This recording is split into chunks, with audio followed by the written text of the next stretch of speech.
Dalam hasanah pengetahuan di bagian kelima dari pembelajaran kita, kita akan mendapati satu kata yaitu qawaman yang memiliki arti yaitu di tengah-tengah atau proporsional dalam apa?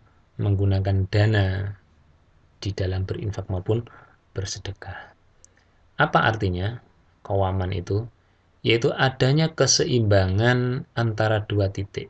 Yang dinamakan tengah-tengah proporsional itu berada di antara dua titik. Sehingga dia tidak berat sebelah. Yaitu apa? Di dalam kedua jenis infak ini ada sifat yang Allah katakan tadi, israf dan taktir. Maka dari itu jenis infak ini ada dua. Apabila orang ini berada di tengah-tengahnya, yaitu berada di posisi qawaman atau proporsional, maka kita infaknya yaitu sebagaimana golongan ibadur rahman, kita infaknya atau membelanjakan harta kita ini dalam hal yang terpuji atau baik. Apabila kita ini keluar dari qawaman atau berdiri di tengah-tengah atau di antara keduanya itu, maka kita akan masuk ke dalam, kalau tidak berlebihan, yaitu kita israf atau kita malah menahan hartanya itu taktir atau kikir. Dua sifat itu malah menggolongkan seseorang itu dan membelanjakan hartanya kepada hal yang tercela. Membelanjakan berlebihan masuk hal yang tercela.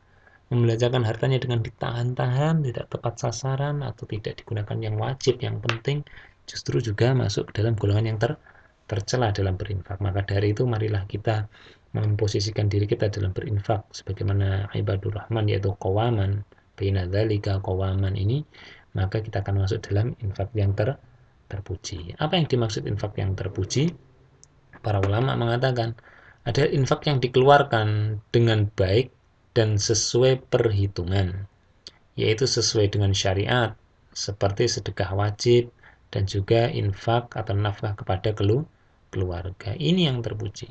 Ada di antara orang-orang yang mendapatkan harta dari Allah setelah dia mencari rezeki, justru dibelanjakan kepada selain keluarganya, diberikan kepada teman-temannya, diberikan ke tempat yang lain, justru keluarganya kekurangan.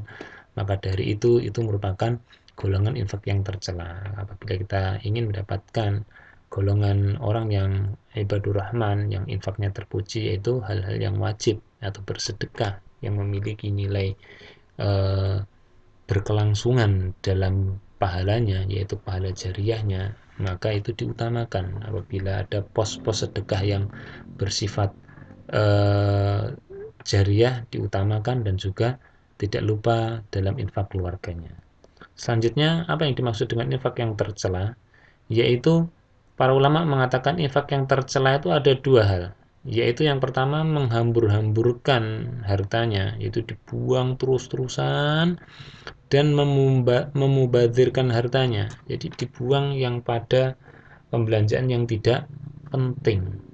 Kemudian juga mereka bersikap pelit, justru sesuatu yang utama itu mereka tidak keluarkan, ditahan, yaitu terutama dalam jumlahnya maupun prakteknya. Jadi dari nominalnya itu kalau mereka ini dikeluarkan berlebih, diambur-amburkan, bahkan diberikan dalam jumlah yang tidak sedikit, artinya kebutuhannya hanya satu, justru malah beli 5, mubadir, dan mereka justru dalam hal-hal yang wajib itu pelit, maka mereka ini menghitung dari jumlahnya. Jadi jumlah nominalnya dan juga dalam prakteknya itu tidak sesuai. Itu jamaah rahimakumullah yang dimaksud dengan infak yang tercela. Semoga Allah menunjuki kita supaya kita bisa mengamalkan infak yang terpuji. Amin Allahumma amin.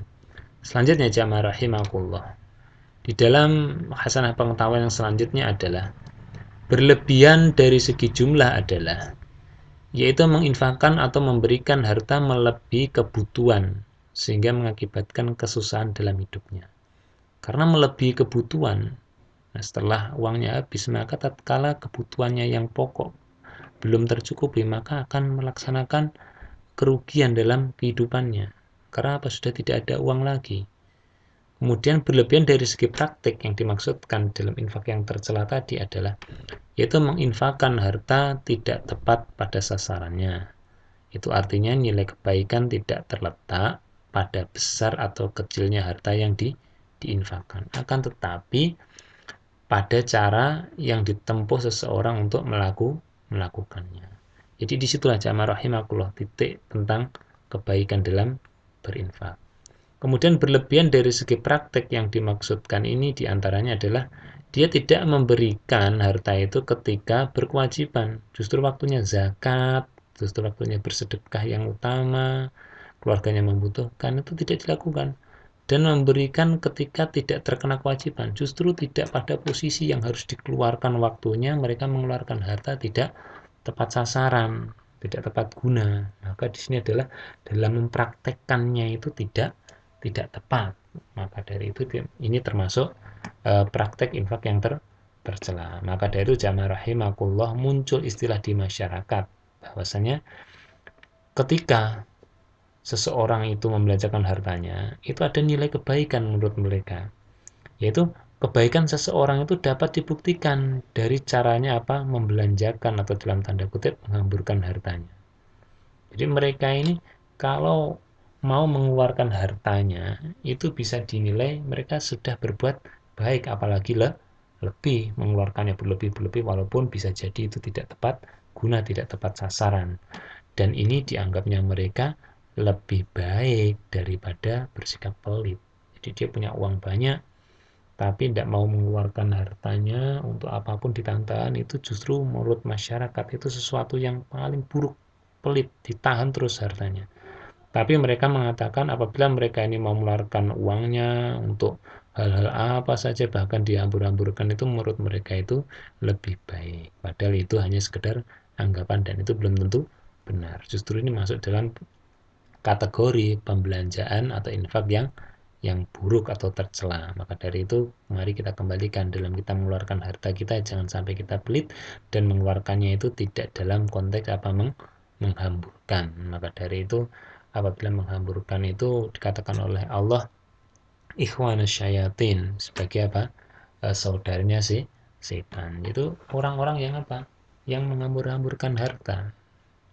Innal mubadzirina, ya, orang-orang yang melakukan mubadir itu mereka itu apa? Ikhwan, saudaranya syaitan. Di dalam surat Al-Isra pun juga disebutkan seperti itu. Itu jamaah rahimakul yang bisa kita pelajari terkait hasanah pengetahuan di antaranya dari surat Al-Furqan ayat yang ke-67 yang menjelaskan mengenai tata cara ibadur rahman dalam menginfakkan hartanya. Kemudian kita akan masuk dalam pembelajaran yang ke-6 yaitu panduan beramal.